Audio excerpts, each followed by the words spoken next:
This is one crazy real estate market right now. And joining us with guidance is Shell Barger from Remax Ability Plus. So Shell, I mean, what a market right now, right? It is crazy out there in the housing market. Well, first, Tim, thank you so much for having me. Yes, No, the market thank you. is. Yeah, I mean, I think there's a lot probably of things to just ask right now. Like, you know, what's the best way for sellers to kind of manage the expectations of this crazy market? Like, what? So when we're talking about the sellers, yes, it's a seller's market. It's been a seller's market for a really long time. So the first thing that a seller needs to be prepared for is a lot of showings. A whole lot of people going to come through your house immediately, so you want to have your A game on day one. Number two is be prepared for 5 to 15 offers at a minimum. You want to give those offers over several days. But then the real trick is the art of it is in selecting the right buyer of those 15 offers, because you want to make it to the closing table, and a lot of things can happen on the way. You know, it's funny you're bringing that up, because I just had some neighbors and some people that I know that have just recently sold, and it was that way. Their showings just went like crazy. And, you know, they probably should have talked to you first, because I know afterwards they had a little bit of almost seller's remorse, just because they had so many come in after they signed that first offer. And, you know, they just kind of jumped in, and I don't think they realized kind of what we were in for. You know, what is something that buyers should expect these days, you know, with everything that's going on? Well, first I have to say, yes, they should have called me. We completely agree about that. Yes.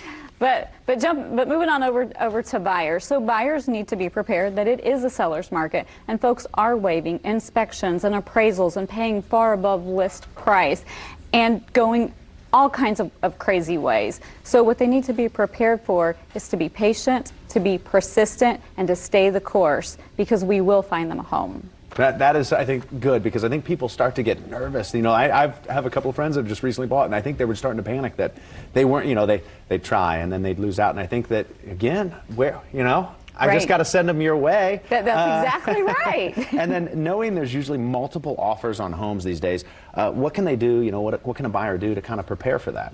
So the first thing that's really important, knowing that you're going up potentially against 15 other really strong buyers, is to find out what's important to the seller, because maybe it's not price. Maybe they need 2 more months in the home. Maybe what they need is out tomorrow. Maybe what they need is the appraisal gap. So it's really finding out what is important to the seller, what's their motivating factor, and then playing on that. Okay, so I mean, something to just sit down and kind of get to know what you want to do and really make that clear before you get out there and really start looking. You need to kind of make that clear as the buyer to what you want.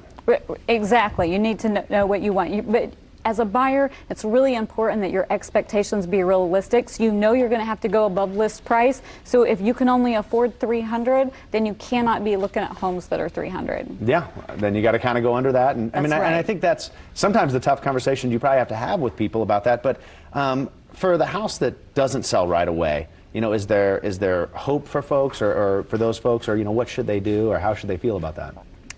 Well, of course there's hope. So there's 3 things that make a home sellable. It's price, location, and condition. So the first thing I would say is, if you don't have a lot of money and you really don't want to come off your price, maybe what you need is some more elbow grease. Maybe you need better staging. Maybe you need better curb appeal. At the end of the day, you might have to change your price. But there is definitely hope for you in this market.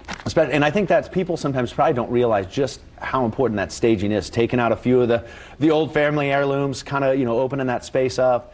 I think that's, you know, probably things that people aren't thinking. You know, I want to say thanks so much for being here. Where can people find out more information from you or about you? So I would love to have my phone ring and to help people with their specific scenarios, buyer or seller. So they can find me on Facebook or at 317-385-6323. All right. Well, Shell, thank you so much.